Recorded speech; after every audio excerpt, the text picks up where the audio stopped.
The Holy Land. A contentious subject, the following film will hopefully provoke thought, but is suspected in those who prefer their own divine and superior a priori knowledge. It will instead be provoked to aggressive response. For those among my brothers who follow Islam, I advise this program will include references to texts other than the Quran and the Hadith. It is my understanding that those who are devout followers must learn to recite the Quran, but they must not seek knowledge from the Hebrew Tanakh or from the Christian Bible. The only followers of Islam I expect to continue watching are those who don't strictly adhere to doctrine and keep an open mind. For the Jews, I understand the Talmudic oral tradition of your faith allows the discussion of the Tanakh, and this should not prove a problem for you. To those Christians who believe that modern man is the first to question or consider the content of the Bible, I can only say that you are entirely wrong, and it should not only be an impingement on the philosophies and ideas of Jesus to do so. Indeed, those who insist on a strict literal interpretation appear to be taking a step away from seeking the truth as commanded by their faith, and towards the recitation in the Islamic tradition. Even if one were to accept that there is some being or beings who designed the universe, it would be odd to presume that such a being would prefer one part of our planet to another. It is more likely that the Holy Land is simply a place which religious history created by man has given significance. It is a long history. The land was not granted such divine significance upon the creation of Israel in 1948, not at the time of the Crusades, 800 years earlier, not at the time of the nighttime vision of Muhammad some 1300 years earlier, nor even by the exodus of Moses and the Jews from Egypt some 3,200 years earlier. Historically, the cradle of civilization has been known as a place of religious significance predating all these events. The Neanderthals differed from we, the Homo sapiens, in many ways. They were largely nomadic, more intelligent, stronger, fitter, and more significantly, less able to form larger tribal groupings, tending more towards a small family grouping of no more than 7 or 8 people. The burials at Shanadar, northeast Iraq in modern-day times, provide evidence of both ritual religious practice in the burial and of burial sites used as location for the burials for numbers of Neanderthals which far exceed the family groups. Other similar sites have been found nearby. This indicates a significance within what religious practices they had for certain areas considered to be in some way holy. There appears to be a history to the Holy Land which predates the existence of modern man. To look at the Holy Land in modern day terms, we must look at the different parties involved. Broadly, the 3 religions, Judaism, Christianity, and Islam, who are supposed to follow the same monotheistic deity. 3 brother religions who share the same God, the same planet, and who are fighting over the inheritance. The oldest religion of the 3 is Judaism. Originally a polytheistic religion, its monotheistic origins probably dates from the time the Jewish people spent as slaves in Egypt. The Jews have a long history of literal capability and have had a written language which expands back before the time in Egypt.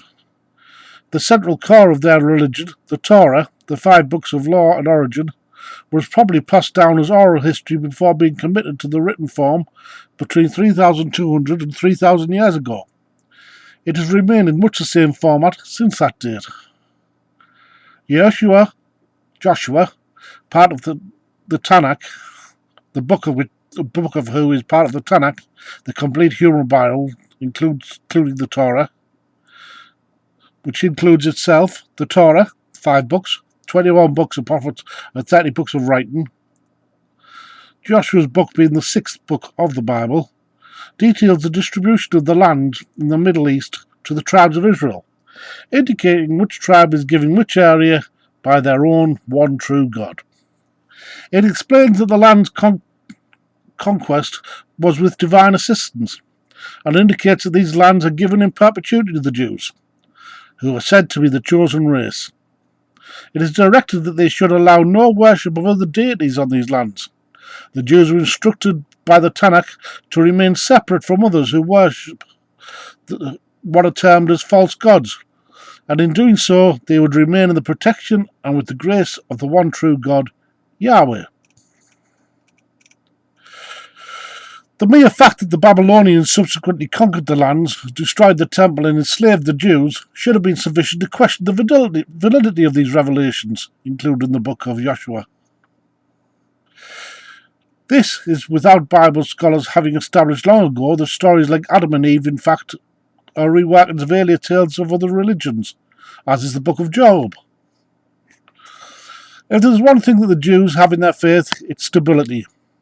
They have a bond of unity formed from their belief that they are the chosen race. They have tradition and a strict adherence to the tenets of their faith. Among those tenets are instructions to keep themselves away from those who follow false gods.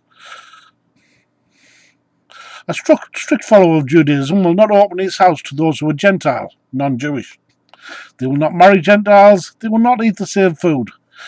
They have no phraseology in their language for the needs and wants of the self, and focus on their race as a homogeneous group. They do this to stay the chosen people of Yahweh. The Roman Empire had a very different viewpoint on deities. They tended to see gods as representing different forces of nature. Many different peoples at that time shared similar beliefs. Upon conquest over a nation, the Romans would compare the gods of their conquests with the Roman gods, and decide whether they were the same god, or whether there was a new god to assimilate the beliefs of the empire. This helped to build a mutual tolerance between them and others they had been at war with. The Romans had real problems with the Jews. Many Roman emperors were far wiser than those which have gained fame and notoriety. They made attempts to placate the Jews. As an example, it was quite common to erect statues throughout the empire of people or deities. Few emperors would do so in Judea because it conflicted with the religious belief regarding false idols.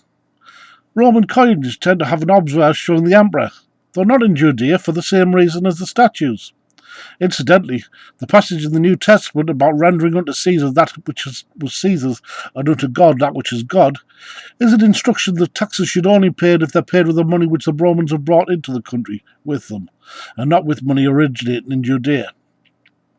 Often the Romans chose to refer to the province as Judea to placate the Jews, even though they'd given the province the name Palestine, as was a practice to rename conquered lands as provinces. The other problem were prophecies of future greatness, if the Jews adhere to Yahweh's laws. The prophecy of the return of the Messiah, an anointed one, a king, who will regain any and all lands lost by the Jews by warrior conquest. There is another Hebrew word, Messiah, meaning saviour, but it is one of the many errors in translation that some think that the Jewish Messiah, meaning saviour, is the same as Messiah. Perhaps the most famous prophecy of such a person is in the book of Isaiah, chapter 7, verse 14, written during the war between Israel in the north and Judea in the south, when the Jewish people were split. This passage is mistakenly translated that a virgin will give birth in future to someone who will return any greatness lost to Israel and Judea. The proper translation is that there was a young woman who was present at the time of the prophecy, and that this young woman present at that time would give birth to a boy who should be made the king and would return glory, if the king was to lose the forthcoming battle. At the time that Isaiah made this prophecy, that there was a woman with child who would give birth to someone who should be made king, Isaiah's partner was pregnant, and indeed gave birth to a son soon afterwards. It is very difficult to decide what is and isn't true about Jesus. For instance, it certainly won't be true that he was born of a virgin on December the 25th, died and was resurrected. The date in question for that information was Mithras. It is highly unlikely that he was of royal blood, needing to register for census in Bethlehem, or that he entered Jerusalem on Palm Sunday riding a donkey with the crowds cheering. Why would someone so visible as to enter on a donkey with crowds cheering then need to be identified by one of his friends for the sake of the Roman guards? It is very likely that such passages are written to legitimize the claim that he was the Messiah and heir to the throne. He didn't fulfill the description in the prophecy, which was to foretell the coming of the Messiah, not being a warrior, not returning the states of Israel and Judea to Jewish control, and not even having the name Emmanuel, which he was foretold that he would have. In fact, his name was Yeshua, or Joshua, and Jesus is yet another mistranslation. Jesus has even quoted himself as responding to the question as to whether he was God or Messiah by saying that they were other people's words and not his. There are, of course, those things that are likely to be true. He promoted peaceful opposition, though not always given the story of the temple did this happen. He argued for emancipation and equality, old Hebrew ideas. Most importantly, he argued against the payment of taxes, and he argued against the strict obedience to the Pharisees and the adherence to out-of-date laws. And this led to his crucifixion. Some telling quotes include an indication that people should only follow the 10 Commandments, not the other 603 laws of the Torah, and that it is more important to love your fellow human being than anything else.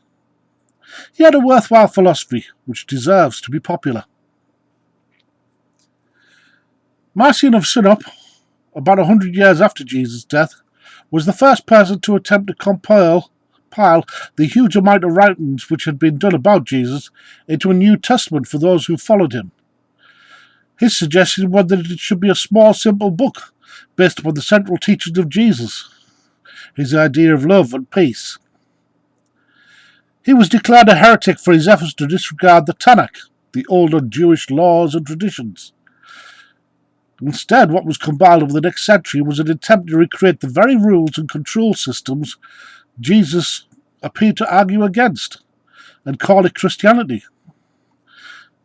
The Bible is full of inconsistencies and contradictions, and this was noticed quite early on by those who studied it. Though the weight of insistence in blind faith was then meant to overcome such concerns. The Church had by that stage already had one major split between Catholic and Orthodox churches, and efforts were being made to force a binding doctrine upon followers. The Jews continued to fight against the occupying power, it being their teaching that the demands of Yahweh, the Gentiles leave the land. The Romans repeatedly attacked them and destroyed more and more of Judea. At one point, the city of Jerusalem stood relatively small and insignificant for around 150 years. The Emperor Constantine, the first Christian emperor, was a follower, like many soldiers, of the god Mithras. It's perhaps understandable that those who risked their lives might believe in resurrection. It was the combining of his beliefs in Mithras and the Christian faith was responsible for much of the doctrine. The ideas of power and glory being far more Roman than akin to other ideas of Jesus. It's also the following the sun god Mithras that is the reason for the changing of the Sabbath day from Saturday to Sunday. Constantine rebuilt Jerusalem as a place of Christian worship in 335 AD. After 406 AD, the barbarians crossed the Rhine, and the empire began to decline. As it showed signs of weakness, this led to increased conflict with occupied areas and with other empires, notably the Persians in modern Iran. A protracted, expensive war broke out between the Romans and the Persians. The Persians occupied Judea for part of the 7th century. In the 6th century, An Arab, Muhammad, peace be upon him, was born. He was born in the area of the agricultural town of the Avdat, almost certainly, on the old spike route from Arabia to Turkey, the ancient city of Sodom. The land is barren now, but in the times of Judea and in the times when occupied by Rome, it had a good, effective irrigation system. It was said in his childhood years that Muhammad was recognized as being holy by some Christian monks. Indeed, much of the area of the Middle East had populations of Jews and Christians, sometimes intermingling with local people, sometimes forgetting their monotheism and worshipping pagan gods as well as their own. The Islamic name for the one true God is Allah. Allah, as a god being worshipped by higher deities, has been found on an inscription dating back from 1700 BC, and his name was used as an Aramaic word for God among Hebrews and Arabs well before the time of Muhammad. Indeed, Muhammad's father was said to be called Abd Allah, which meant servant of God, though the Islamic faith is adamant that the name Allah was given to Muhammad directly by Allah. The Arabs had an oral tradition of history,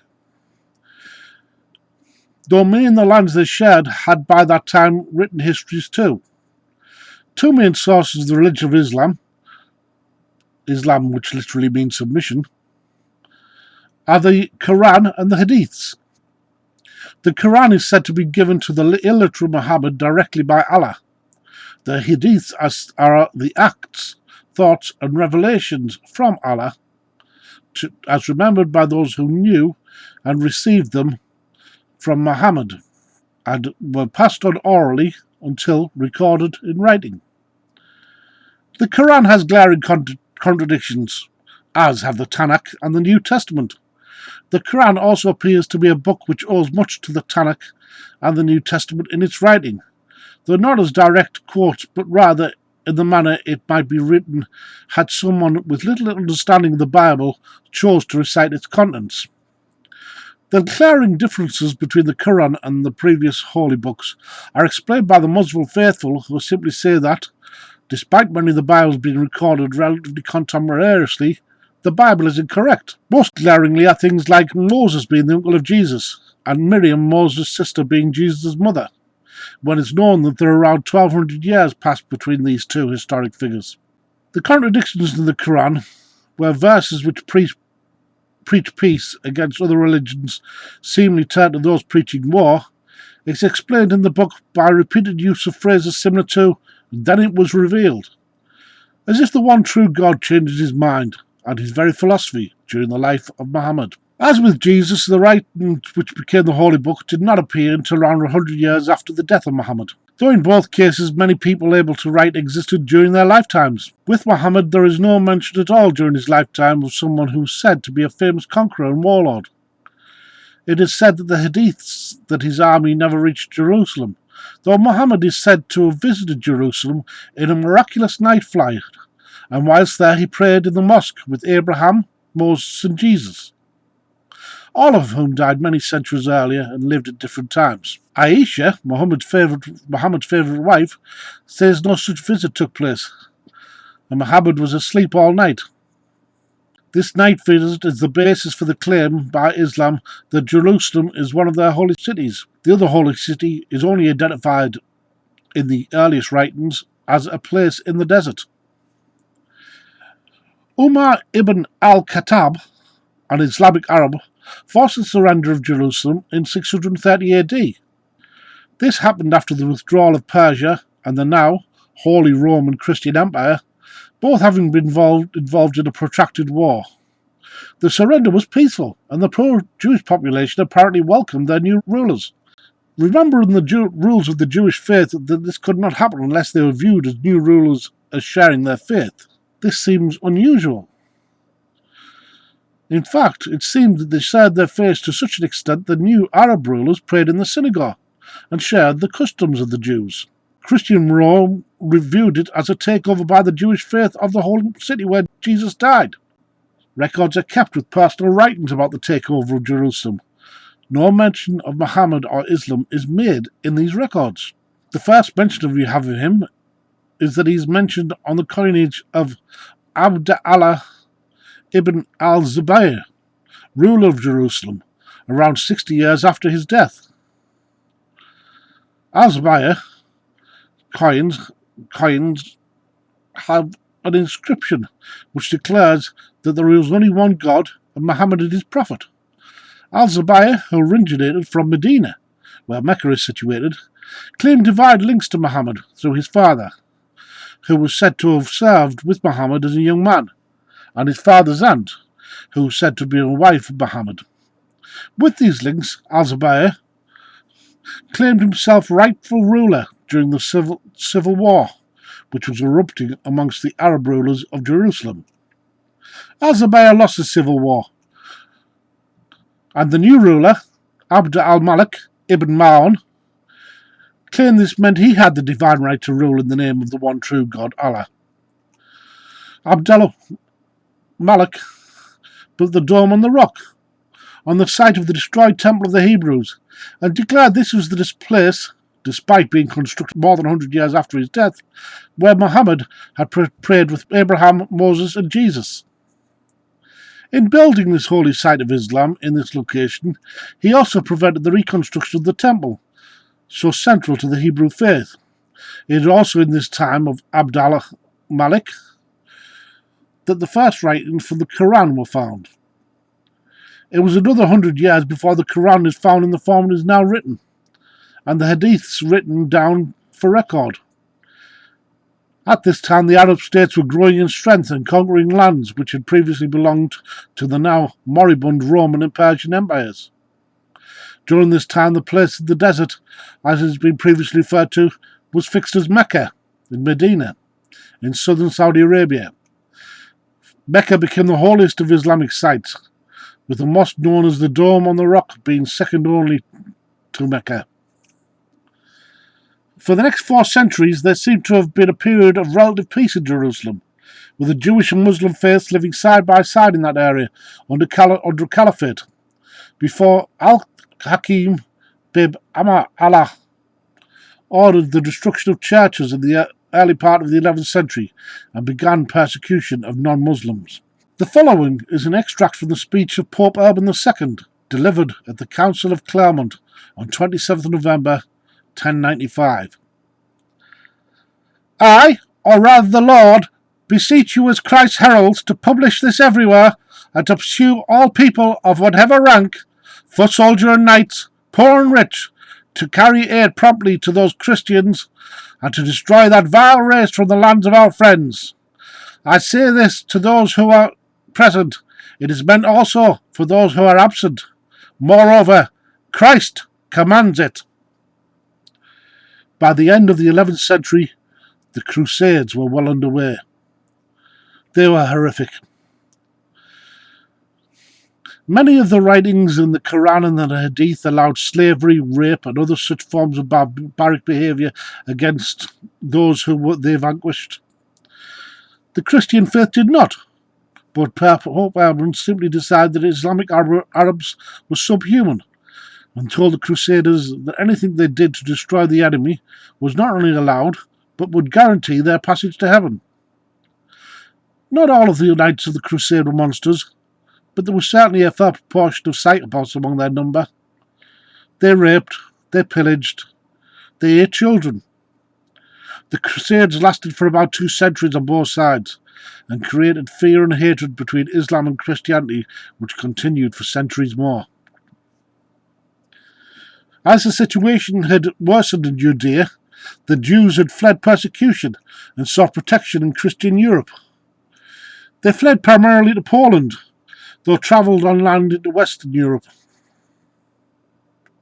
Poland was already a well-established state at that time, tracing their cultural identity to the 7th century. Wherever they travelled, they retained their Hebrew knowledge, their Hebrew language, their tradition, their accordance with the laws of the Torah, and their separation from the indigenous population. People tend to dislike those they see as different and form groups. Even in a small group of half a dozen friends, you will find that one the others don't quite seem part of the group.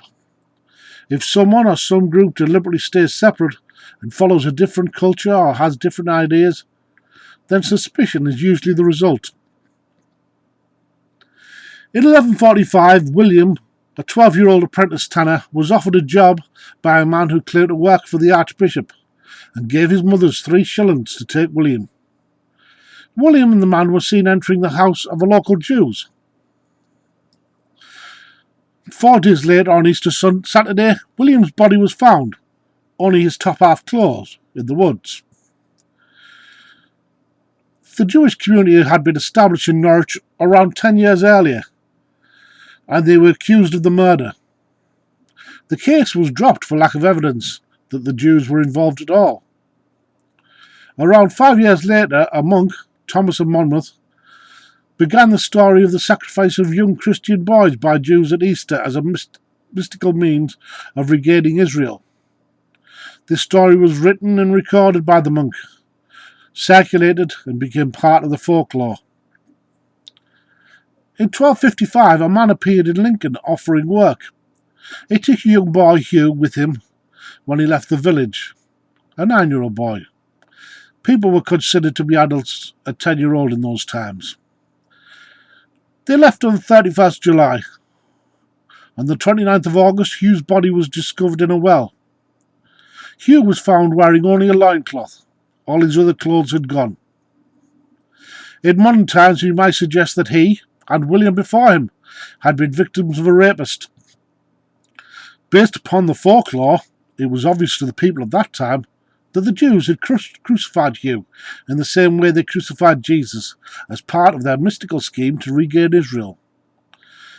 There followed a massacre of Jews in London and New York. The massacres were echoed across Europe. For the next 500 years, when a child went missing, he was invariably blamed on the Jews.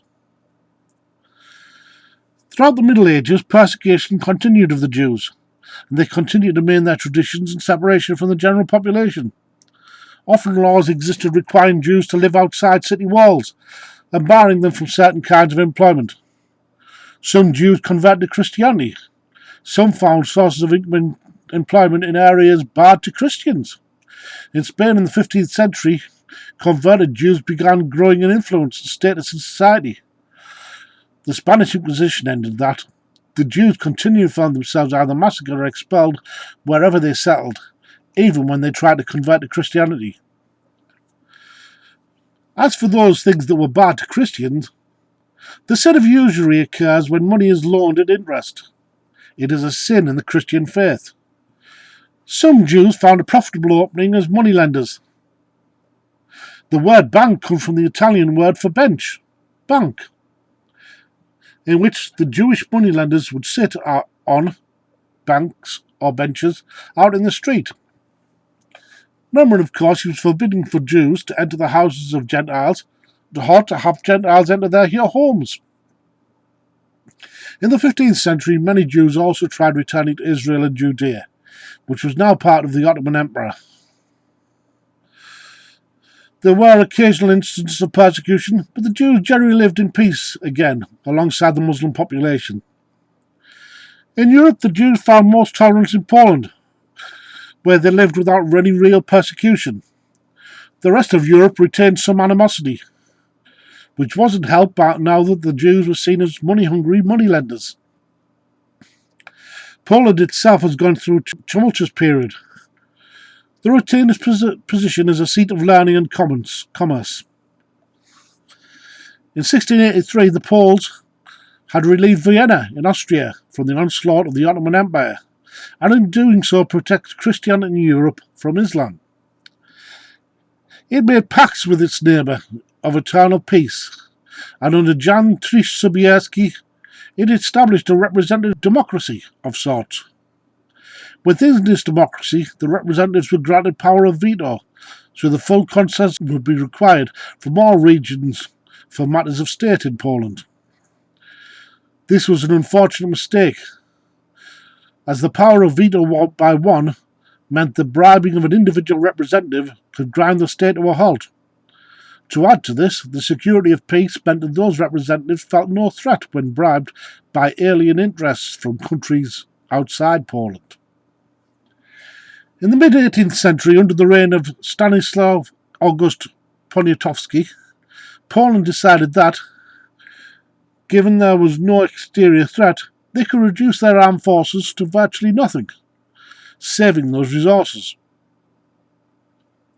The initial invasions by their former friendly neighbours began in 1772, and by 1795 Poland ceased to exist, having been partitioned by Russia, the Germanic states and the Austro-Hungarians. In that same century, the Jews in Europe began to change in character. The Age of Enlightenment began, with its more tolerant attitudes towards different religions. The wealthy Jewish population began to mix within society, and banking families like the Rothschilds gained real power and influence. The rich Jews began to desire the trappings of wealth and status, like patronage of and involvement in the arts, whilst of course attempting to retain their traditions and kinship to all other Jews. In 1849, an operatic composer who was gaining in fame wrote, "Das Judentum in der Musik," Jews in music, which, whilst some would argue otherwise, was a savage attack upon the Jews. The composer was Richard Wagner. It began a period of anti-Semitism within what had previously been one of Europe's most tolerant groups of nations.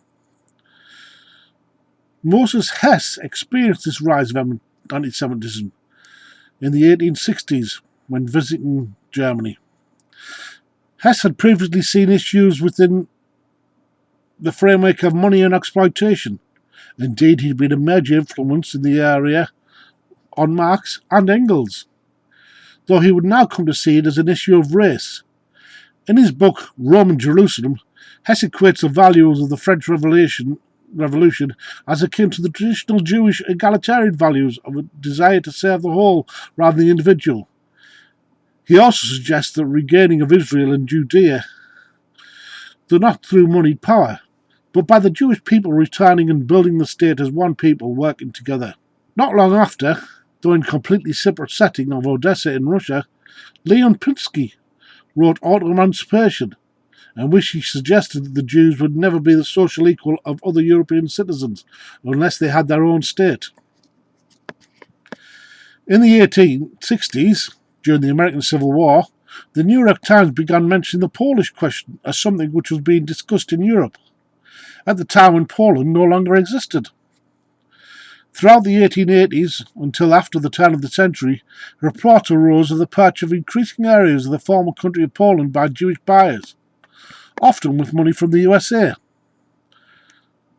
The Jews in what had been and would be Poland were buying areas of land which were mainly uninhabited and building towns there. They were doing this to a lesser extent across Eastern Europe. Many of the Yiddish Jews were travelling from Germany to Poland, Germany where anti-Semitism was growing. Jews were also travelling west, and many fought for the French in the Franco-Prussian War. There was also a population of Jews in France who saw the ideas of the French Revolution as very much in line with their own. Defeat in that war was in need of a scapegoat, and as was common through history, the French chose the Jews, and in fact one Jew in particular. Colonel Alfred Dreyfus was accused, on obviously fabricated evidence, of having spied for the Germans, and so caused the defeat of the French. His innocence was later established, but at the time he was not only found guilty, but publicly humiliated to demonstrate where the blame lay, with the Jews. Present at the ceremony of humiliation was a young Jew called Herzl. Again, separate from the aforementioned writings of the Jews Hess and Pinsker, in 1896, in an article called Der Judenstaat, the Jewish State, Theodor Herzl wrote the following: "The Jewish question persists wherever Jews live in appreciable numbers. Wherever it does not exist, it is brought in together with Jewish immigrants. We are naturally drawn into those places where we are not persecuted, and our appearance there gives rise to persecution. This is the case, and will inevitably be so, everywhere, even in highly civilized countries. See, for instance, France. So long as the Jewish question is not solved on the political level. The unfortunate Jews are now carrying the seeds of anti-Semitism into England. They have already introduced it into America. At the time of writing, this Herzl was not necessarily arguing for a return to Judea. He knew that land to be both contentious and occupied, but rather of a state somewhere which had either no population or sparse population, and where the Jews could live peacefully and practice their traditions. His writing did, however, start with the Zionist movement in Western Europe. Chaim Weizmann, a Jew of Russian origin, was part of the movement, and very much did want to return to the lands written of in the book of Joshua. He began the political campaign to seek the land using arguments forwarded by Herzl and other Jews. He gained support for this from the British establishment. At the outbreak of World War I, there were several decisive victories for Germany. Seizing upon this initiative, the Ottoman Empire, which still controlled much of the Holy Land, entered the war on what it presumed would be the victorious side. They lost the war with Germany, and lost their empire, which would then be broken up into parts. Before the war had even ended, Chaim Weizmann had managed to secure the Balfour Declaration of 1917. This promised the return of the original land of the Jews to the Jews, an area far exceeding the area of Israel today. To help secure the victory in the war against the Ottoman Empire, the British, in the person of Lawrence of Arabia, had also promised land to the Islamic Arabs in that area. In fact, the British had encouraged the local Arabs to unite under a flag which represented the Islamic Abbasid, Umayyad, and Fatimid caliphates in its horizontal lines, and the Hashemite dynasty in the red triangle. There is also a tradition in the Middle Eastern countries of using flags to represent stories, with different colours to represent a progression. For instance, the Egyptian flag has a red stripe for British rule, then a white stripe in the middle for peaceful revolution, and finally the black stripe on the bottom for the death of the British Empire. Though the flag was apparently designed by the British, the flag used to unite those who fought against the Ottoman Empire could just as easily be represented as a black stripe at the top for a dead state, then a green stripe for the intervention of Islam, and a white stripe at the bottom for a state of peace, with the red being for the British involvement or the British assistance in this. On the 3rd of January 1919, Weizmann and the Hashemite Prince Faisal signed the Faisal-Weizmann Agreement, attempting to establish a favourable relationship between Arabs and Jews in the Middle East. At the end of the month, the Paris Peace Conference decided that the Arab provinces of the Ottoman Empire should be wholly separated, and that a new conceived mandate system applied to them. The later King Faisal of Iraq said, "Jews and Arabs are cousins in race," and it seemed to welcome the idea on behalf of Islamic people.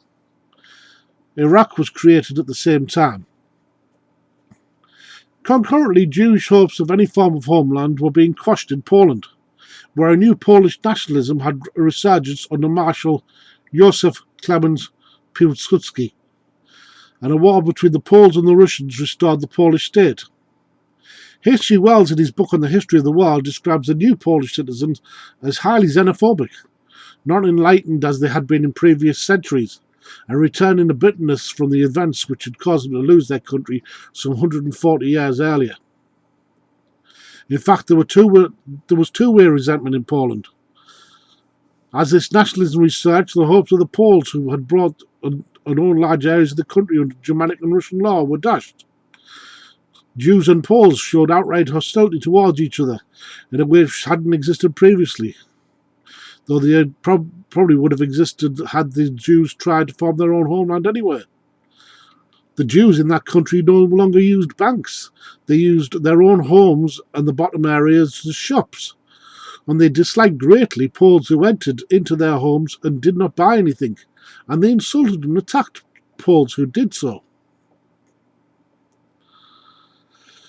With the Balfour Declaration in accord with Faisal, Jews worldwide celebrated at the thought of return to Israel and Judea, and the song Hava Nagila was written to commemorate.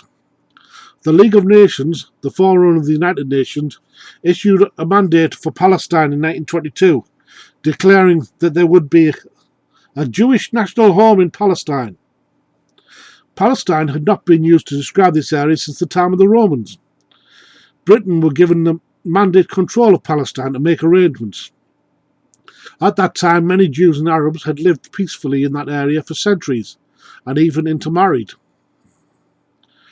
Those of the Islamic faith who followed the literal interpretation of the faith, and the tendency to do so, was not as marked as it seems today. Those who did follow the literal interpretation saw this as surrender of the second most holy site in Islam to another faith. These hardline Muslims began moving to live in Palestine in large numbers to prevent the return of the infidel Jews. They moved from all over the place, from the deserts, and many Palestinians today, or people who claim Palestinian heritage, will say that their family have lived there between 80 and 100 years. Palestine became an increasingly difficult place to keep peaceful. Muslims openly attacked Jews.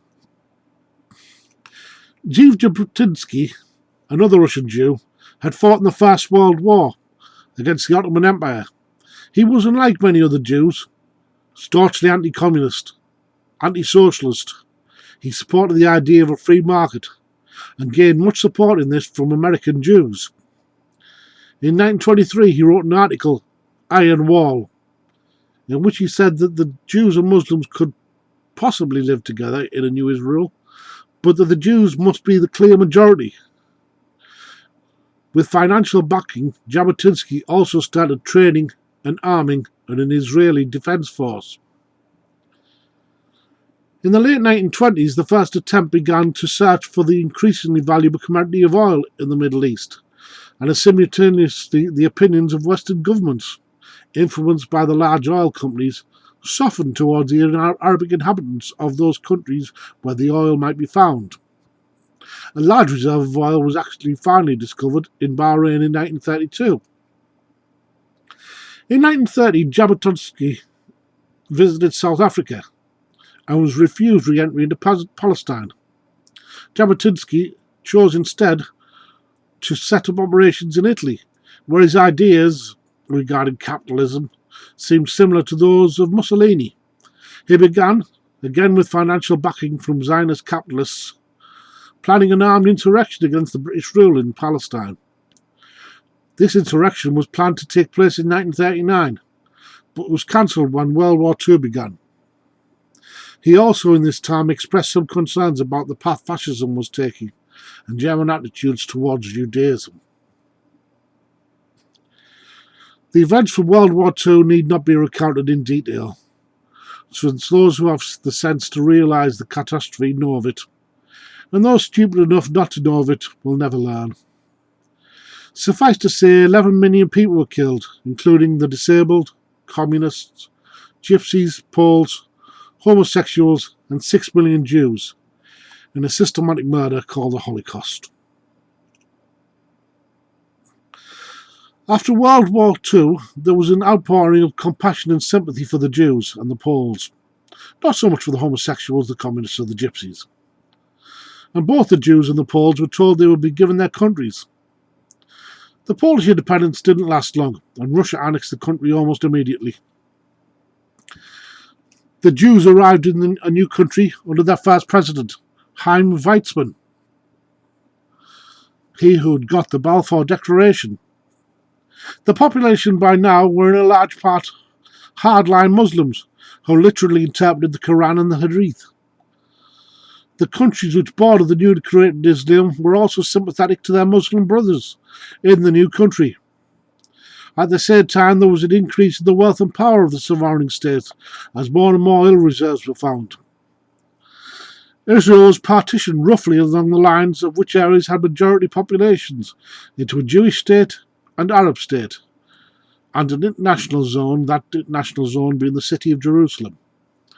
Sinai and Gaza were part of Egypt.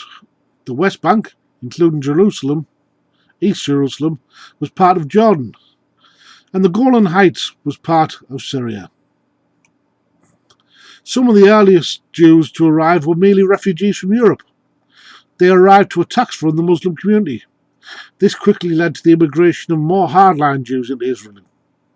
Some of these more hardline Jews would definitely have come from an existence of being oppressed minorities in an increasingly hostile Muslim world. In 1947, there were approximately 800,000 Jews living in the Muslim world, in Muslim-majority countries.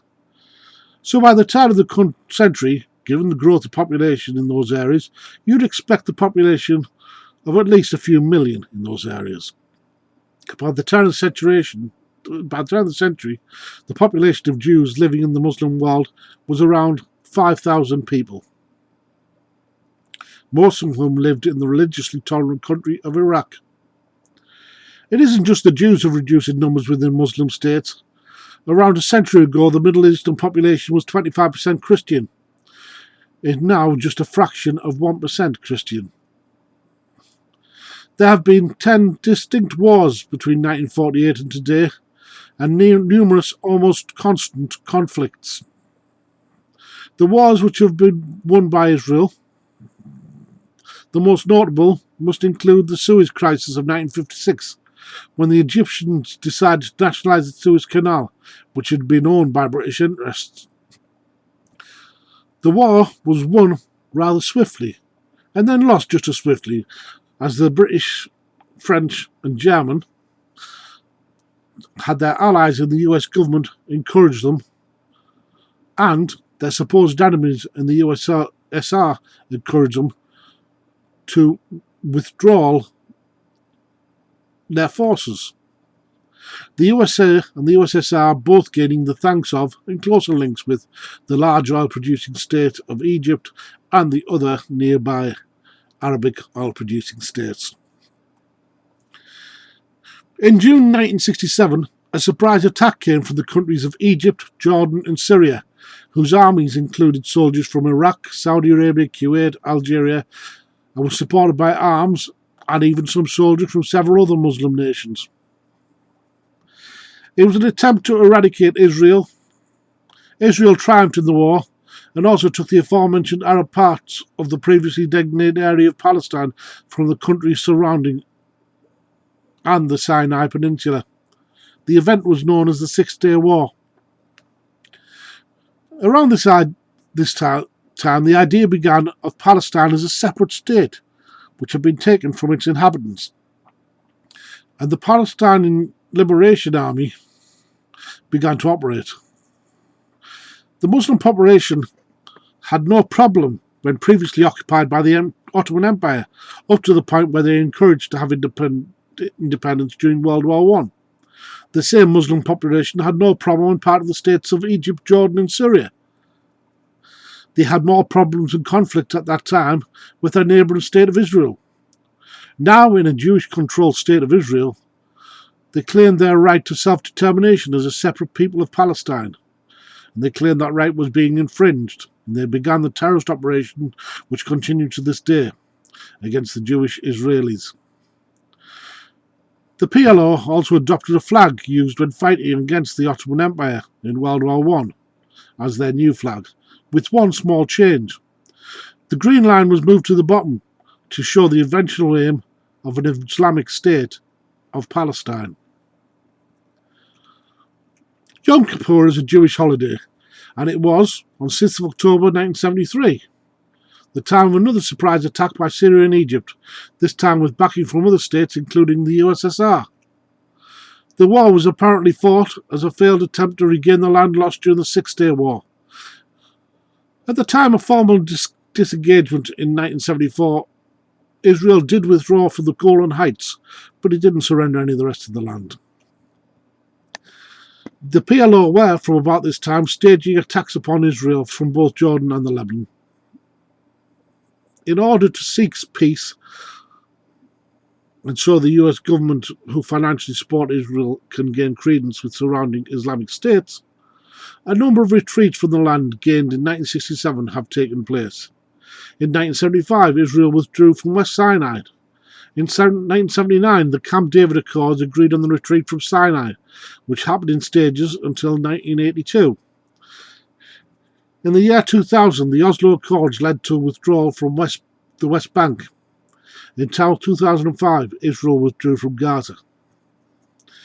In the meantime, more and more Jews are choosing to live in Israel, and many of the new Jews are hardline, right-wing, and not of the same group mindset which was once so strongly the tradition. Israel is wanting more and more land for expansion. The people are occupying more and more land. The areas which the Israelis see as troublesome and as having terrorists in them have been walled in completely, with the Islamic residents walled in completely. And there is now some of the most densely populated areas on earth. There are terrorist attacks from these areas, and it is often said they are using the population as a human shield. Though it just easily be said that any attack in such a densely populated area will be from an attack from amongst civilians.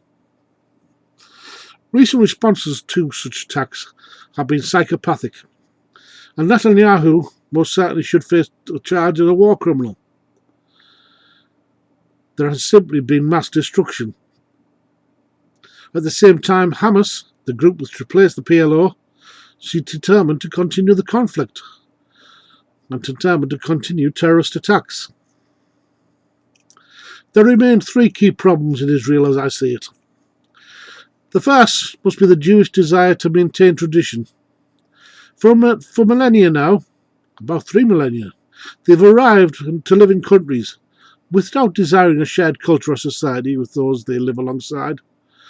This is an ancient mindset, and one which is not acceptable in the modern era. It may also be said that they're not alone in this mindset. The Pakistani community are demonstrating a similar mindset when arriving in countries, and seem to be receiving similar levels of honesty and suspicion.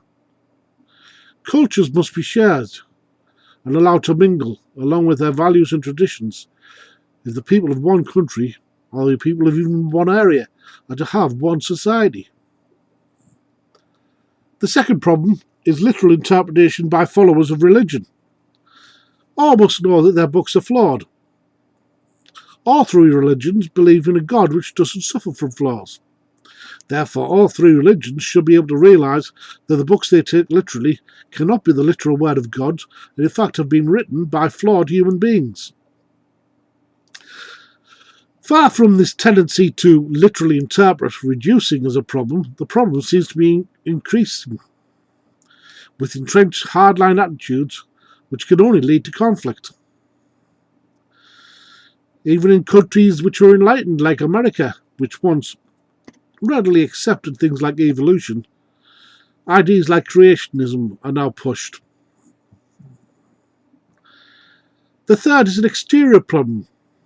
People with cursory consideration for the issues on both sides seem determined to have light opinions on what is right and what is wrong, and who is to blame. Both sides are in some ways in the wrong. Both those people who now call themselves Palestinian, the Islamic Arabs from that area, and those Israelis. They are in the wrong, both sides. In their end, there appear to be two strong opposing mindsets in Israel, Palestine, Judea. That of those who ask for a return to the borders set by the UN in 1947, though I suspect many of them actually simply want the land free of all Jews, because within their religion, land that has become Muslim cannot cease to be Muslim.